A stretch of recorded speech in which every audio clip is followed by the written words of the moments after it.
Observable, it's not scientific. I guess so. So it's unscientific, you can't prove it. It's scientific, actually. You could prove it. It could be proven, just... Do it for me. That's hard.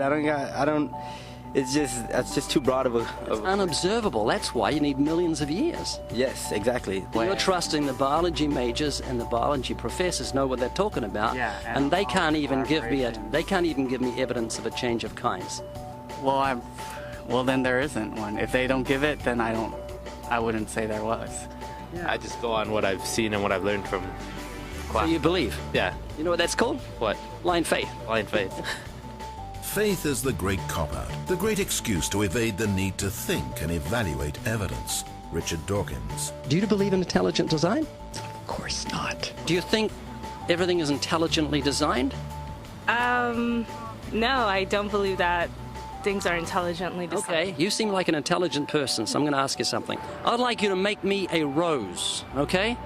How would you make a rose? I don't have the capabilities to do that. Hang on. No, it's not intelligently designed, so you should better whip me up a rose real quick. Do you believe a rose is intelligently designed? Definitely not. In order for me to know what to make, I have to know what a rose is. Well, it's got a seed, so you've got to start with nothing and you've got to create a seed from nothing. Oh. Can you do that? No, I can't. Could you make a rose from nothing? No. Can't make something from nothing. It's just basic, science. A rose from nothing? A rose. Just like, I can't, honestly. Why not?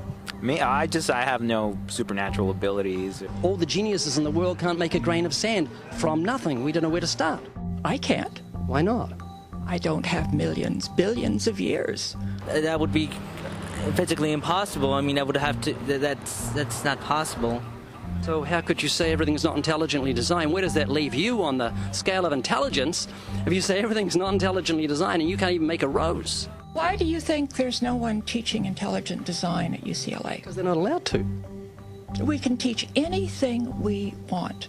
There's a reason intelligent design isn't taught in our learning institutions. According to physicist Victor Stenger, the legal staff of Freedom from Religion Foundation, a church-state watchdog group, has had remarkable success in convincing many institutions, such as school boards and town councils, that they are breaking constitutional law when they sponsor sectarian activities. That includes intelligent design. When the authorities can't be convinced, Freedom from Religion Foundation sues, and it wins more often than not. There was nothing in the beginning, big explosion of nothing, it became something, and then it came into a rose. And giraffes and horses and cows. I'm not saying that's what happened. I'm just saying I don't know what happened. That's what scientists have theorized has happened, and you believe them to a point. So you've got faith. That is true, yeah. Could you give me a definition of vestigials? How's that back up evolution? Vestigial is like, I'm not a biologist, so I'm kind of fuzzy here, but it's like a remaining organ that is not used. Like for instance, our appendix. Rabbits have huge appendix for digestion of grass. We still have a vestigial appendix organ. The appendix has no use? Which we can think of right now. Your coccyx bone, that was, many people regard that as the tail of the humans. The human tailbone is said to be vestigial. That is, it's an evolutionary leftover proving that we're related to primates. However, it's not a tailbone, it's the coccyx vertebrae. The tailbone derived its name because some people believe it's a leftover part from human evolution, though the notion that the tailbone serves no purpose is wrong. The coccyx is an extremely important source of attachment for tendons, ligaments, and muscles. Evolutionists also claim that the appendix is vestigial, but it's not. The appendix is actually part of the human immune system. According to Scientific American, for years, the appendix was credited with very little physiological function. We now know, however, that the appendix serves an important role in the fetus and in young adults. Among adult humans, the appendix is now thought to be involved primarily in the immune functions. I would consider myself an atheist, yeah. Can you think of any famous atheists? I believe Neil deGrasse Tyson. Neil deGrasse Tyson said, "I can't agree to the claims by atheists that I'm one of that community." Can you name a few? Famous atheists. Apparently not. Start with Isaac Newton. Isaac Newton said, "The most beautiful system of the sun, planets and comets could only proceed from the counsel and dominion of an intelligent and powerful being. Can you think of any famous atheists? Yeah. No. A famous atheist. Yeah, a famous atheist. Yeah, my dad. He's not famous. Skeptics' websites often include examples of famous atheists in an attempt to win converts. But more often than not, the famous personalities cited are not actually atheists. This is a popular atheist poster on which are Ernest Hemingway, Abraham Lincoln, Carl Sagan, Mark Twain, Thomas Jefferson, Benjamin Franklin, Albert Einstein, and Charles Darwin, along with the words, "Atheism, good enough for these idiots." Clearly, atheism is for intellectuals. But one moment, Abraham Lincoln wasn't an atheist. He said, "I know that the Lord is always on the side of the right, but it's my constant anxiety and prayer that I and this nation should be on the Lord's side." Neither was Carl Sagan. He clearly stated, "I am an agnostic." Mark Twain hated religion, but he certainly wasn't an atheist, saying, "None of us can be as great as God, but any of us can be as good." Benjamin Franklin said, "God governs in the affairs of men." You'll find Thomas Edison listed on Celebrity Atheists, on Positive Atheism, and other atheist websites, but he wasn't an atheist. He said, "There is a great directing head of people and things, a supreme being who looks after the destinies of the world." Thomas Jefferson said, "Say nothing of my religion. It is known to myself and my God alone." Albert Einstein rejected the Bible as the Word of God and said that the Creator was unknowable and that God, being personal, was childlike. He lamented, "In view of such harmony in the cosmos, which I, with my limited human understanding, am able to recognize, there are yet people who say there is no God. Well, what really makes me angry is that they quote me to support such views." He categorically said, "I am not an atheist," and when referring to those who deny the Creator, he used the term fanatical atheists. Charles Darwin said, "I have never been an atheist." So out of the 8 famous men on the poster, there was only one who was an atheist, Ernest Hemingway. According to his biographer, back in 1961, Hemingway, quote, "pushed 2 shells into the 12-gauge Boss shotgun, put the end of the barrel into his mouth, pulled the trigger, and blew out his brains." There's your poster boy when it comes to atheism. Keep in mind that even though some of these men claim to believe in God, it doesn't necessarily mean that they're believers in the one true Creator revealed in the Scriptures, or that they're genuine Christians.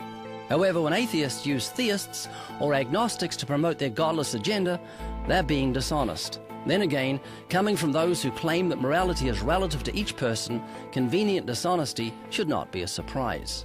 Do you believe in moral absolutes? No, I do not. Is rape wrong? Rape is wrong in our culture, yes. And it is rape always wrong? It depends on your beginnings. If you say that you have a respect for other human beings, then yes, rape is always wrong. So there are moral absolutes. Is rape absolutely wrong? In my opinion, it is. Who makes the rules? We do. So if Hitler made the rules and he had the majority... If Hitler made the rules, yes, we would be living in a society that Hitler would consider moral, but which I would not consider moral. Did Hitler put into practice survival of the fittest? No. What was he doing then? He was murdering people. That's survival of the fittest. That's not survival of the fittest. It is. It's the lion eating the antelope. No, there's much more to evolution than just this kind of crude kill and be killed model that you have in your head. But I have seen a quote from Richard Dawkins saying, "Evolution in its rawest is incredibly cruel." It is. Yes. That was Hitler putting evolution into practice. That does not mean it was moral. Nobody was immoral. Nobody's claiming that evolution is a moral process. Evolution is a very harsh and cruel process. Do you believe in evolution? Yes, I do. You have a dog? Yes. Love your dog? I do love my dog. Yes, I do. I love animals. Okay. Well, your pet dog and your rotten neighbor are drowning. You'd only save one of them. Who would you save? That is a tough one. You only save one? Why are you hesitating? Oh, I think I would save my dog. I don't know why I'm really hesitating. Because I don't know. I feel like people would see me as a bad person if I said the dog. I'll save my dog. So, is your neighbor not worth saving? Well, he's not worth saving more than my dog is. I'd go with the dog. I mean, you would want to save the animals. So I would want to save my dog. Well, we're animals. I believe we're all equal. I don't think humans have like a higher like place. So you think dogs are more valuable than human beings? Do you believe in evolution? Yes, I do. So it's just a matter of survival of the fittest. Your neighbor's a primate, and you've got a canine, and you like the canine more than you like the primate. Would that be right? Pretty much, yeah. I mean, it's survival of the fittest. I mean, survival of the fittest? Yeah, pretty much. You said you believe in evolution. Mm-hmm. So it's just a matter of survival of the fittest. Yeah. If he drowns, he drowns. Big deal. Yeah. Oh, yeah, that is true. Are you an atheist? Yeah. Any fetus is less human than an adult pig. Richard Dawkins. So you don't think God exists? More like I know. Are you comfortable talking about spiritual things? I don't know much about them because they're not really capable of knowledge. Once we're dead, we stop that. We stop. How do you know? Because it's just what the facts are. Like if you stopped breathing right now, you'd be considered dead. Jacob, if you were a car and your motor got turned off, that'd be right. That's inanimate. But you're a living, biological human being with a life of God in you. We are a mechanical being because we have different parts that. Is there no life in you? Yes, there's life in me. That's your soul. Okay, can you handle some questions? They're pretty pointed questions. Sure. Are you a good person? Are you going to make it to heaven? I would like to think so. Do I think I'm a good person? Yeah.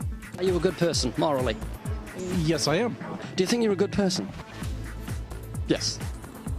I like to believe so, yeah. How many lies have you told in your whole life? I wouldn't be able to count. I don't know if I could remember. Can you be honest with me? Yeah. How many lies do you think you've told in your whole life? Oh, quite a few. Countless. Uncountable. What would you call me if I told lots of lies? Countless lies. You'd call me a liar, wouldn't you? Of course. What do you call someone who's told thousands of lies? A liar? So what are you? I'm a liar. Have you ever stolen something in your whole life, even if it's small? Yes, I have. Have you ever taken something belonging to someone else?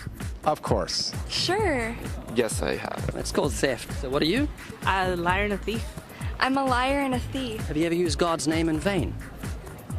Oh, every day. Have you ever used God's name in vain? Oh, all the time. Have you ever used God's name in vain? It's probably so. Have you ever used God's name in vain? Yep. I have indeed. It's called blasphemy. It's very serious to use God's name as a cuss word. I don't believe in blaspheming since I don't believe in God. So if you don't believe in God, how can you blaspheme? Well, if I don't believe in certain laws and still violate them, ignorance of the law is no excuse. So we're still guilty even though we deny a law exists or we even don't know about it. One to go, and I appreciate your honesty, Jacob. Jesus said if you look at a woman and lust for her, you commit adultery with her in your heart. Have you ever looked at a woman with lust? Why, yes, I look at many women with lust in my heart. Of course. Have you ever looked at a guy with lust? With lust? Lust. Oh, yeah. Sure. Not recently. I have indeed. Are you having sex outside of marriage? No, not yet. Are you looking at pornography? Yes. You're lusting after women. Of course.